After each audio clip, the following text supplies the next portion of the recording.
picha ya uchi, picha ya ushenzi, vitu vya kijinga, alafu nimzaulishe fulani. Niliyaona mimi. Kuna babangu ambaye alifanywa hivyo. Na kuna ndugu yangu mwingine ambaye alifanywa hivyo. Ili kumzaulisha. Anasikia labda amemkomesha, kumbe hajamkomesha, kwa sababu kile ulichopanda ndio kile ambacho utakuja kukivuna. Bwana Yesu asifiwe sana. Amen. Unapokuwa katika ndani ya maamuzi, usirupuke kwa kurupuka, kwa kuchukua maamuzi haraka haraka bila kushirikisha Yesu ama kushirikisha familia yako. Kwa sababu unapokuwa unashirikisha familia yako, mkikosea mnakubaliana, mnakosea. Unapopatia mnapiga makofi.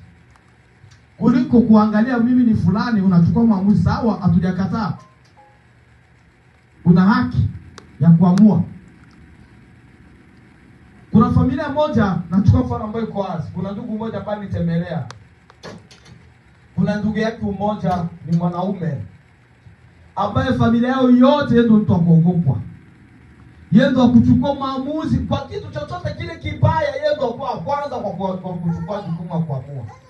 Ndio akakuja niuliza, mtumishi, inakuwaje ndugu yetu kila kitu kinachokuwa katika familia yeye ndio kuamua? Yeye hawezi kuisema wengine. Nikamwambia, huyu ndugu yako ni mchawi. Akashuka, yes, ni mchawi. Kwa sababu wachawi ndio wanakuwa na tabia kuona wenyewe ndio na uwezo kuliko watu wengine. Ndizo nazoingia katika nyumba ya mtu bila hata kugonga hodi ya kuingia, kufika katika kitanda ama kafika katika sehemu ya kwenda kuharibu maisha yako. Ndio anafikiri kila kitu anapokuwa anaamua anaona yeye iko sahihi. Akashtuka sana. Huyu ndugu wako ni mchawi. Nikamwambia, huyu ndugu wako ni mchawi. Kwa sababu hii tabia ambayo iko naye ndio tabia zao, wanakuwa na wachawi. Wanafikiri kila kitu wanachofanya wao wanaweza ulimwengu wote. Ndio jinsi ndugu wako apende kushauri, ndio anachukua maamuzi. Yeye ndugu wako ni mchawi. Na kama unabisha, subiri siku ambayo kutatokea kitu kizuri, hatachukua maamuzi, bali atachukua maamuzi wa kitu kwa kile kitendo kibaya. Kwa sababu yeye ni mtu ambaye anafanya chama ya watu wabaya. Na ni kweli ilifika hatua, kulitokea hatua ya kitu kizuri. Alijiachia mguu, akasoga, akaachia, akasema fulani ongea tu. Ongea. Ndio akanikweli babangu. Yale maneno ambayo niambiaka kitu kizuri kitokea, alisema alishindwa kusema kwa sababu aliona ataongea na kati kitu kizuri. Ndio maana alifanya hivyo. Akikitu kitu kibaya anakishobokea kwa sababu yeye iko katika chama ya watu wabaya. Bwana Yesu asifiwe sana. Amen. Wewe unaamua nini? Una maamuzi gani? Na kama una maamuzi kutafuta Yesu, tafuta Yesu katika haki na ukweli. Ukiamua kuokoka, okoka katika haki na ukweli. Wewe mtu ambaye unakubali kuokoka leo, lakini bado ushirikina unakubana. Wewe ambaye unaamua kuokoka leo, bado uzinzi unakubana. Wewe ambaye unakubali kuokoka, lakini bado katika kambi ya uongo inakubana. Wewe ambaye unaamua kuokoka leo, lakini tabia zako hazionyeshi kama wewe ni mtu ambaye unaokoka. Unaokoka gani? Na wakati kuokovu haulazimishwi. Chukua maamuzi ambao utaweza kuishi katika maamuzi. Chukua hatua katika maisha, kile ambacho utaweza kukifanya. Chukua maamuzi. Usiwekee watu vizuizi wakati watu wakuone wewe unaokoka, kumbe wewe ni mbwa mwitu. Bwana Yesu aturudie sana. Tuwe na tabia kuchukua maamuzi, ili katika ule maamuzi ambao tutaona utatusaidia. Ukiwa mbaya, basi maamuzi wako mbaya.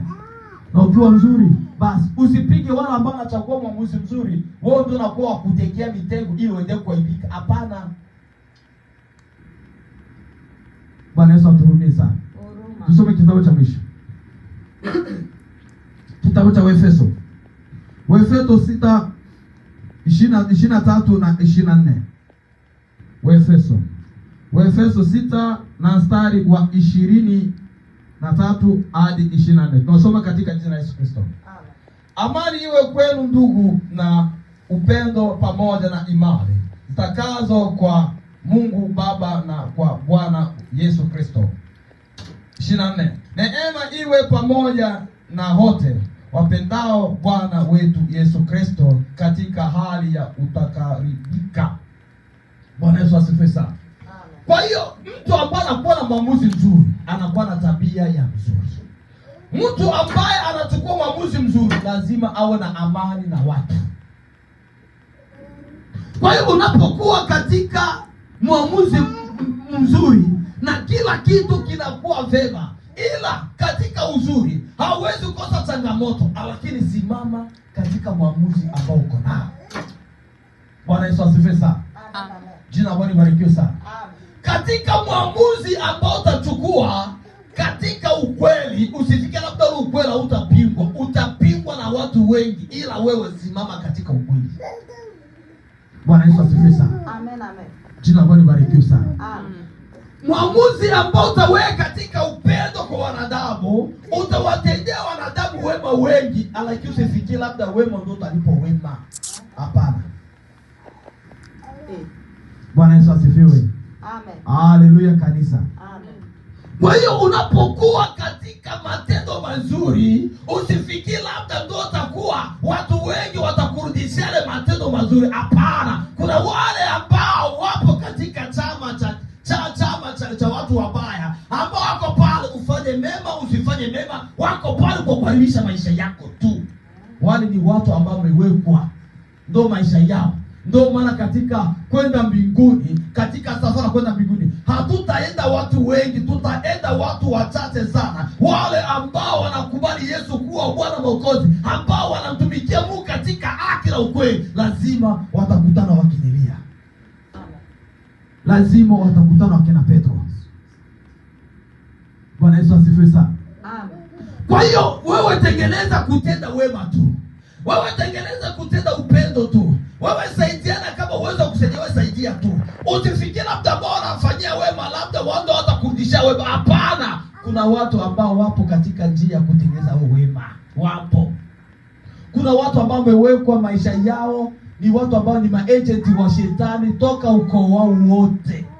Wamewekwa ni maagenti wa shetani. Wale hawezi kuwabadilisha kwa sababu wamewekwa muhuri tayari, wameweka mwamuzi wa kukama agent wa shetani. Wewe hauna uwezo wa kuweza kuwabadilisha kwa sababu Mungu tayari amewaweka wale ni maagent wa shetani. Bwana Yesu asifiwe sana. Amen, amen. Kwa hiyo wewe ambao umechukua mwamuzi wa mambo mazuri, wewe ng'ang'ana tu hapo tu. Wewe ng'ang'ana